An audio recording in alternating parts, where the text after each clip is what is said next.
সম্মানিত ভিউয়ার্স, আসসালামু আলাইকুম। এক্সপ্লেইন উইথ জহির ইউটিউব চ্যানেলের পক্ষ থেকে আপনাদের সবাইকে স্বাগতম জানিয়ে আজকের এই ভিডিওটি শুরু করতেছি।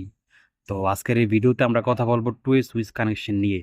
তো দেখতে পাচ্ছেন যে স্ক্রিনের মধ্যে আপনারা ৩টি সুইচ এবং ২টি লাইট। তো মূলত কীভাবে কানেকশন করবেন সেটাই আজকে আপনাদেরকে দেখাবো এবং সেটা দেখে আপনারা নিজেরা ওয়্যারিং করে আপনাদের কাজ একদম পারফেক্ট এবং 100% সঠিক করতে পারবেন। তো আমি কিভাবে সুইচ টু লাইট ওয়্যারিং করি সেটা আপনারা একটু ফলো করুন।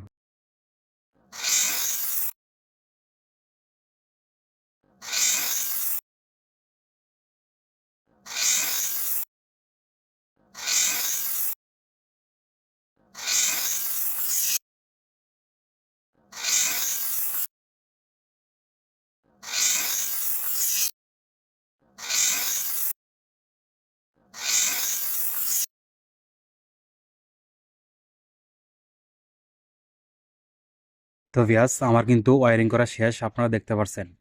তো আমি আপনাদেরকে বোঝানোর জন্য বলতেছি, দেখুন আমরা অনেক সময় রাউন্ড সিঁড়ি তৈরি করি, তখন কিন্তু আমাদের টু এ সুইচের প্রয়োজন হয়। যেমন নিচে একটি সুইচ থাকবে, উপরে একটি সুইচ থাকবে এবং এই সুইচের লাইট থাকবে একটি, কিংবা উপরে একটা সুইচ, মাঝে একটা সুইচ, তারপরে নিচে একটা সুইচ, এই সুইচের জন্য লাইট থাকবে ৩টি।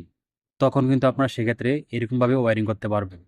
তো যখন আপনি প্রথম সুইচটি চাপ দিবেন তখন উপরের লাইট, প্রথম লাইটটা জ্বলবে। তারপর যখন আপনি মাঝখানে যাবেন তখন মাঝখানে সুইচটি চাপ দিলে নিচের লাইটটি বন্ধ হবে, আবার উপরের লাইটটা জ্বলবে। আবার যখন আপনি উপরে যাবেন তখন আপনি যখন সুইচ টিপ দিবেন তখন দুটো লাইট বন্ধ হবে, আবার যখন আপনি চাপ দিবেন তখন দুটোটা একসাথে অন হবে। তো আবার যখন আপনি মাঝে আসবেন সেম আগের মতোই, আগের প্রসেস। তো ভিডিওটি কেমন হয়েছে তা কমেন্ট করে জানাবেন। আর এরকম ভিডিও পেতে অবশ্যই আমাদের চ্যানেলটি সাবস্ক্রাইব করে দিবেন। আজকের এই ভিডিওটি এ পর্যন্তই। ভালো থাকবেন। আল্লাহ হাফেজ।